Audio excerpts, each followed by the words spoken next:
시험 전날에 뭐 예상 문제 같은 거 네. 줘요. 아예 똑같이 문제가 나오다 애들 틀려요. 빈칸을 아예 똑같은데 뚫었어요. 네, 맞아요. 그래도 틀린다. 맞습니다. 그래서 쪽집게가 중요한 게 아니다.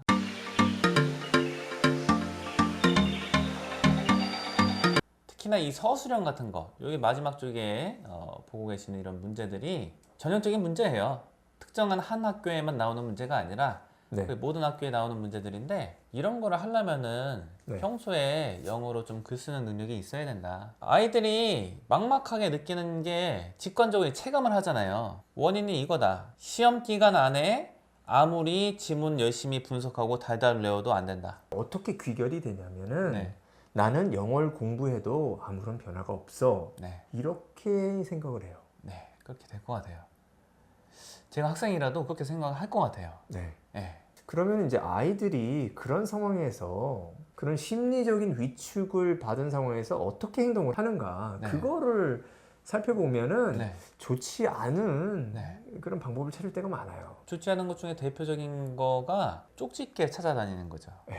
여기 대치동 근방에 뭐 이제 고등은 실은 대형 학원 체제가 이제 많이 자리 잡았어요. 그렇게 약간의 형세가 그렇게 정해지고 있는데, 네. 이 대형 체제에서는 문제의 뭐 질로 많이 승부를 본다 이런 식으로 많이 얘기를 해요. 예상 적중하는 문제가 꽤 많다 하는 건데, 아무리 쪽집게로 해도 문제를 뭐 50% 이상 적중시킬 수가 없잖아요. 말이 안 되잖아요. 그런 거 찾아다니다가 더 낭패를 본다. 네. 중요한 거는 기초 실력으로 네. 읽었을 때 의미 뭔지 알고, 유의어, 반역까지 알고, 그리고 뭐 쓸 수 있는 영작 능력이 있으면 그냥 되는 건데, 그게 없이, 기본 실력 없이 어떻게든 그 요행을 쓰든 쪽집게를 하든 간에 그걸로만 만들려고 하니까 이게 본질적인 문제 해결이 안 된다. 저는 이렇게 파악을 하고 있어요. 인간은 쉬운 걸 좋아하잖아요. 네. 쉬운 걸 너무나 좋아합니다. 네. 근데 그거를 악용하는 분들이 있다고 저는 생각을 해요. 네. 무슨 느낌이 드냐면 약장수 느낌이 나요. 맞아요. 그래서 어디가 안 좋아요, 사람이. 소화가 네. 안 된다고 하면 네. 소화가 잘 되는 음식을 먹고 네. 몸을 튼튼히 하고 규칙적인 생활을 하면 되잖아요. 네. 네. 그러면은 나을 확률이 상당히 높아져요. 네. 그리고 빨리는 듣지 않지만 조금씩 개선할 수 있는 뭐 약을 먹으면 더 네. 좋아질 것 같아요. 근데 그렇지 않고 똑같이 몸에 좋지 않고 이런 음식을 계속 먹으면서 특별한 약만 먹으면 속이 좋아지고 건강해진다. 이게 불가능하잖아요. 안 되죠. 그런 메시지를 주시는 분들이 많단 말이에요. 네. 이게 너무나 달콤한 소리잖아요. 네. 너무나 좋아요. 들으면 막 머릿속에 상상이 돼요. 아, 그래. 나도 좋아질 수가 있어. 짧은 시간에 많은 노력을 하지 않고 그래 하고 가게끔 만든단 말이에요. 이 마음 약해지는 사람한테 구슬리는 소리 해갖고 혹하게 만드는 거. 네.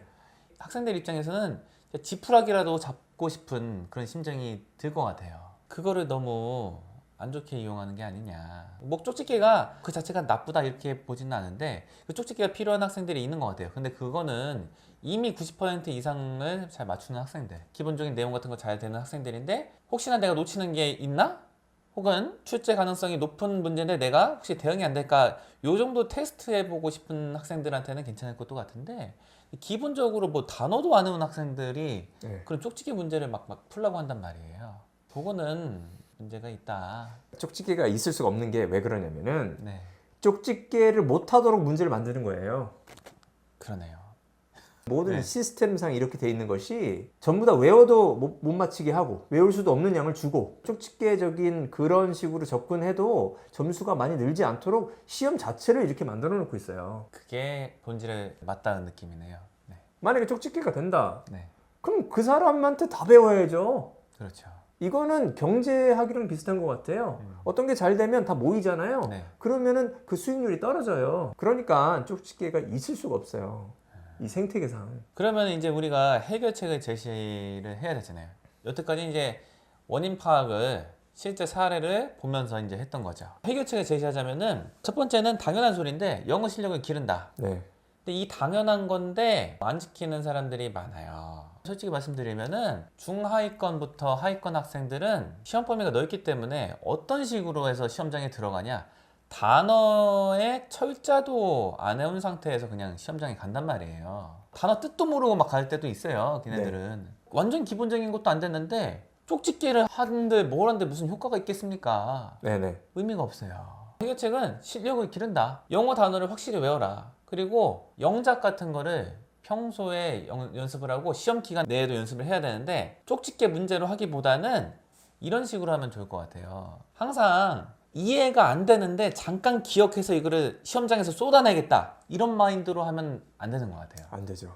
그런 거는 기억이 난리도 없고 네. 장기적으로 도움도 안 되고 뭐 우연히 뭐 이번 시험에는 기억이 잠깐 날 수도 있는데 장기적으로 뭐 도움되는 게 없잖아요. 누적식으로 되는 게 아니니까 자기가 수긍이 되고 이해를 하는 작업을 먼저 하고 그 다음에 그걸 반복해서 익히는 식으로 하는 게 맞다. 그래서 영작도 그런 식으로 접근을 해야 된다. 시험 기간 내일지라도 마음이 급하지만 자신의 생각이랑 자신이 구사하는 영어 문장이랑 매칭을 시켜가면서 이렇게 써야지 이게 실력에도 도움되고 실제로 실전에서 써먹을 수가 있다. 이해가 핵심이에요. 네네네. 이해 안 하고 외워서 하려고 하는 게 제일 문제다. 이해를 하면서 공부해라. 이거 당연한 건데 이렇게 하면 될 것 같고요. 그리고 고등영어에서 문법도 여전히 중요해요. 이게 시험 범위가 없거든요. 고등영어는 문법이. 찾아보면서 해야 돼요. 자기가. 시험 기간에도 누가 하나하나 짚어주지 않더라도 자기가 모르는 게 있으면 하나하나 찾아보면서 인터넷 검색하든 선생님한테 물어보든 주변 친구한테 물어보든 물어보면서 찾아가면서 해야 된다. 그래서 뭐 영어 실력 기른다는 게 영작 연습하고 단어 확실히 외우고 네. 문법 모르는 거 찾아가면서 공부한다. 너무 당연하잖아요. 이걸 하면 돼요. 두 번째, 연습을 할 때 어떻게 하냐? 이 순서로 하면 좋아요. 첫 번째, 단어를 외워요. 단어 모르면 답이 없어요. 근데 내신은 특성상 철자도 외워야 돼요. 뜻도 외워야 되지만 철자까지 다 외운다. 이걸 해야 돼요. 이것도 안 되는데 꿈 같은 방법을 찾아다니는 사람들이 많으니까 이런 말씀을 꼭 드리고 단어 꼭 외운다. 그리고 확인을 해야 돼요. 자기는 외웠다고 생각해요. 자기는 안다고 생각해요. 하지만 시험 보면 아니에요. 그렇지 않아요. 어지간한 학생들이 단어를 다 철저하게 물샐 틈 없이 외우지 않았어요. 그걸 먼저 해야 된다. 두 번째는 해석을 해야 된다. 지문 전체를. 네. 정확하게 어렴풋하게 대충 뭔 뜻인지 알아요. 주제 정도 알아요. 이게 아니에요.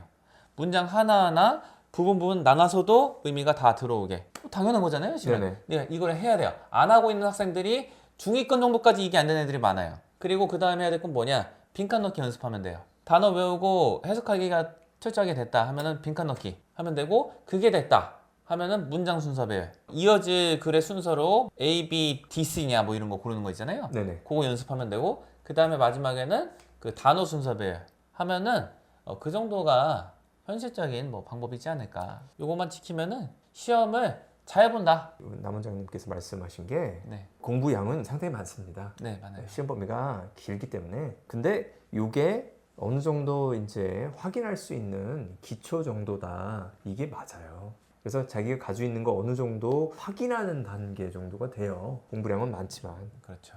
요거를 이제 받아들인 학생 입장에서는 이렇게 했어요. 네, 근데 이제 시험장에 들어가서 뭐 저희가 봤을 때는 어느 정도 봤는데 자기가 들인 노력에 비해서는 점수가 안 나온다 이렇게 생각을 하죠. 네, 그럴 가능성이 기초가 없는 학생들은 굉장히 높죠. 그리고 이제 마음이 좀 약한 학생들은 이렇게 한번 한 다음에 다음번에는 그래 그렇게 정도로 했는데 이 정도 점수가 나왔으니까 특별한 방법이 있다는 이분한테 가서 한번 공부를 해보자 해서 가죠. 간 다음에 점수가 보통은 안 나오죠. 쪽집게가 통할 수가 없다. 요행이 통할 수가 없다. 전공법만이 유일한 방법이니까 그거를 하는 게 가장 최선의 방법이다. 이제 쪽집게가 이제 통할 수 있다 하는 거는 중간 상위까지 꽉 차 있는 애들. 그래서 진짜 시험 공부를 전혀 안 하고 시험장에 들어가도 어느 정도 점수가 나오는 애들. 네, 이런 애들한테는 약간 도움이 될 수 있을 것 같아요. 네, 네, 네. 근데 그 나머지 대부분의 아이들은 찍어봤자 똑같은 문제가 나와도 네. 안 되죠. 저희도 그런 경우 있잖아요. 시험 전날에 뭐 예상 문제 같은 거 네. 줘요. 아예 똑같이 문제가 나오다 애들 틀려요. 빈칸을 아예 똑같은데 뚫었어요. 네, 맞아요. 그래도 틀린다. 맞습니다. 그래서 쪽집게가 중요한 게 아니다. 이렇게 생각을 하시면 될 것 같아요. 이번 영상이 좀 도움이 되셨으면 하는 바람입니다. 고등학생들 내신하면 항상 생각하는 게 아이들이 참 힘들구나. 그래서 많이 격려를 하려고 노력을 합니다. 어떤 기초적인 생각이 드냐면 고등학교 내신의 시작은 오래전에 시작된다. 개미와 배짱이 같이 중학교 때 또는 이제 초등학교 때 시험 안 보잖아요. 네. 이럴 때 열심히 공부한 아이들이 고등학교 가서 어느 정도 할 수 있는 거고 머리가 좋던 나쁘던 특히 이제 머리가 좋으면은 머리 좋은 걸 이용해서 이제 중학교 시험은 90점 이상 95, 100점까지 맞았는데 기초 실력을 열심히 쌓지 않은 학생들 네. 고등학교 가면 정말 추워요. 진짜 그렇게 추울 수가 없죠. 그거를 이제 알 수가 없어요. 네. 그 추위를 그리고 그 슬픈 마음, 음. 좌절감 그게 참 무섭습니다. 네. 전공법으로 네. 열심히 하는 학생들 흔들리지 않고 네. 자기 소신대로 끝까지 갔으면 하는 바람입니다. 네. 감사합니다.